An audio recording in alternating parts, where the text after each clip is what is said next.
Bonjour. Alors, imaginez-vous, on a une bonne nouvelle pour aujourd'hui. Ça va à peine qu'on prenne un peu de temps pour l'accueillir, hein, cette bonne nouvelle. Et l'évangile du jour, qui est assez courte.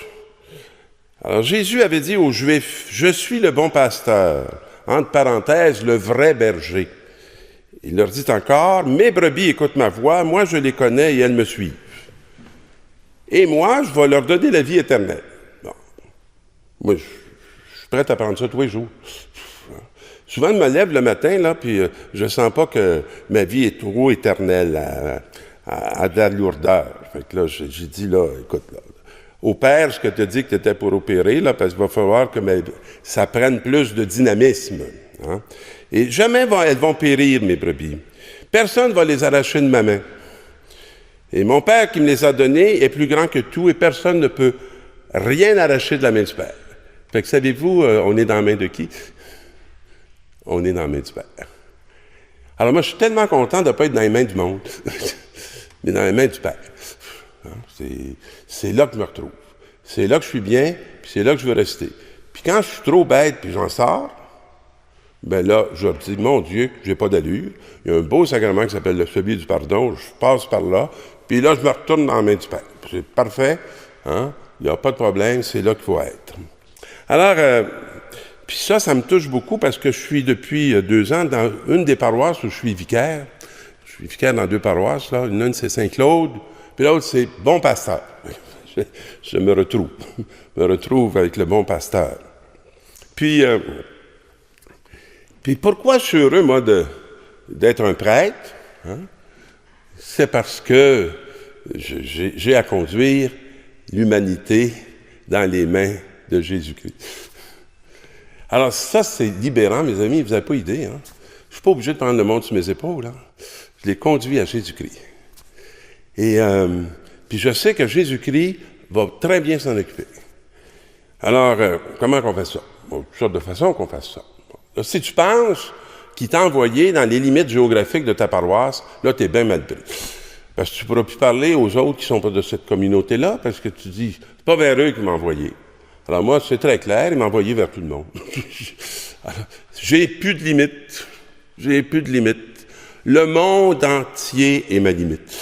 Alors, puis un jour, j'ai un de mes amis prêtres que je m'occupe, un prêtre âgé, et qui est rendu à 80 quelques années. Et vous savez, c'est qui est vieux? C'est les personnes qui sont au-dessus de notre âge. À part ça, ils sont toutes jeunes. Alors, mon ami, lui, à 84 ans, tant qu'il va parler des vieux, ça va être de monde de 90 ans. À son âge, il ne va pas penser qu'il est vieux. Hein? C'est comme ça.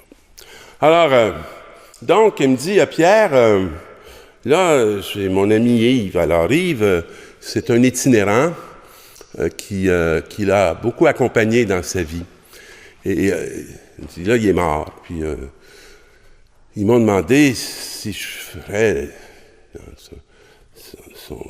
son ami, là, la fille avec qui il cheminait. Elle m'a demandé si je pouvais faire une funéraille. Mais il dit, je me sens pas capable. T'accepterais-tu d'aller faire la funéraille de Yves? Ah, bien sûr, ça me ferait plaisir. Alors, je vais te mettre en contact avec sa blonde. Bon. Fait que je parle à la blonde, puis je dis, comment vous avez pensé faire ça? Où vous avez pensé faire ça? Ah, elle dit, il y a une place que Yves aimait beaucoup, ça s'appelle les Catacombes. Oui, ça se trouve où, ça? Ah, ça, c'est au coin de la rue Saint-Laurent puis Sanguinette. Bon, c'est un club. Bon. Alors, j'ai dit, parfait, on va préparer la funéraille de Yves, là où il était habitué d'aller. Alors, je me rends le dimanche après-midi, après la messe, aux Catacombes. Puis, à un moment donné, là, je monte sur le stage, là, comment on dit ça en français, le stage? La scène, merci. Je monte sur la scène des Catacombes, puis je dis aux gens, moi, je pense que ça fait longtemps qu'il n'y a pas un prêtre qui est monté sur la scène ici. Alors, j'ai dit, savez-vous pourquoi je suis ici? Alors, ils ont dit, ben oui, c'est pour Yves. J'ai dit, c'est ça, je suis ici pour Yves. Puis on m'a demandé de faire une funéraille. Fait que si vous voulez, on va la commencer. Au nom du Père et du Fils et du Saint-Esprit, Amen. Fait que là, j'ai dit, hey, ça fait longtemps qu'on m'a fait un signe de croix ici aussi. C'est fou tout ce qui est en train de se passer. J'ai dit, un prêtre qui arrive sur la scène, un signe de croix qui se promène tout à coup dans le club. Puis j'ai dit, je trouve ça intéressant, moi, de faire ça aux catacombes. J'ai dit, savez-vous pourquoi? Je dis, savez-vous c'est quoi les catacombes? Ben, ils ont dit, non. Ah, ben j'ai dit, c'est là où était la première communauté chrétienne dans le temps des persécutions à Rome. Puis j'ai dit, sur les catacombes, c'est là qu'on va trouver les tombeaux des premiers chrétiens. Puis j'ai dit, savez-vous qu'est-ce qu'on trouve maintenant au-dessus des catacombes de Rome? Ben j'ai dit, c'est la basilique Saint-Pierre de Rome. Fait que j'ai dit, mes amis, vous avez de l'avenir? J'ai dit, regardez ça, c'est comme ça la réalité. Tout recommence, tout repart des catacombes. C'est comme ça. Fait que là, je me suis mis avec eux à écouter la parole de Dieu, à les faire parler, puis à leur demander, t'es qui Yves pour vous? T'es qui Yves pour vous? Puis là, quand moi je me suis mis à parler de Yves, j'ai dit, moi j'ai souvent entendu des gens dire, ah, c'est un squeegee, parce qu'il nettoyait des vitres ou il salissait, je ne sais pas, mais sur le Mont-Royal. Puis il y en a d'autres qui disaient, c'est un punk.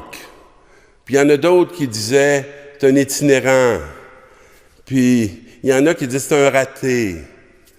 Ben, j'ai dit, moi, je pense que c'était un enfant de Dieu. C'était tellement un enfant de Dieu qu'il est mort, puis il a emmené Dieu dans un lieu privilégié pour lui, qui était les catacombes. Puis on se retrouve, vous et moi, ici, aujourd'hui, en train de se dire les grandeurs de Dieu. J'ai dit, moi, c'était un témoin de Dieu. Yves. J'ai dit, je ne sais pas si vous êtes déjà promené sur le plateau Mont-Royal, mais j'ai dit, habituellement, quand on se promène sur le plateau Mont-Royal, tout le monde court, tout le monde sont pressés, puis ils ont toute l'air bête.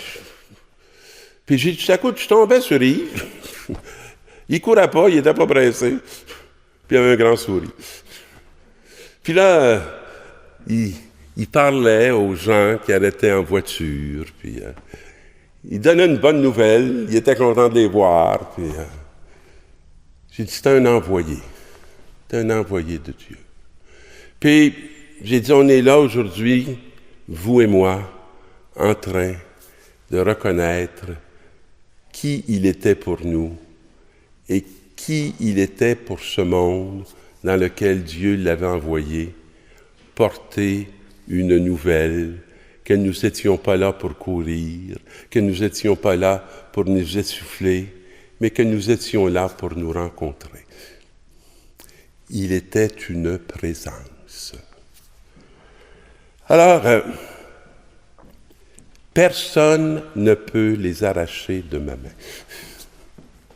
Et il y a toujours une façon de regarder les frères et les sœurs à partir de Dieu.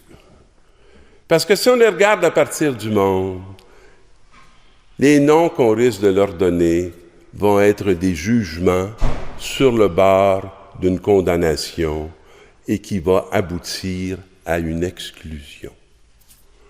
Mon ami Yves m'avait dit, l'abbé Pierre, si mon ami André décède, je voudrais que vous m'appeliez. Puis il m'avait donné son numéro de téléphone, que j'ai encore sur mon cellulaire.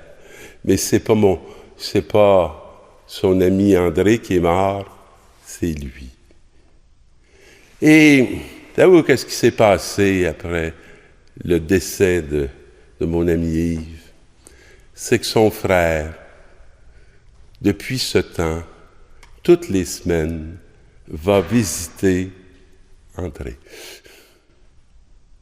un prêtre de 84 ans qui ouvre sa porte toutes les semaines, heureux d'avoir la visite d'un jeune de ce temps moderne, avec qui il fait route et où chacun se partage le don de Dieu. André est en train d'apprivoiser ce frère pour qu'il découvre ce qu'avait déjà découvert son frère Yves. Et André est visité par ce monde nouveau où il peut continuer à faire sa mission d'évangélisateur. L'Église est vivante, elle n'a pas fini de porter son témoignage et elle n'a vraiment pas fini de transformer ce monde pour le rendre à l'image de son Créateur, présence vivante et agissante d'un amour qui nous recrée. Amen.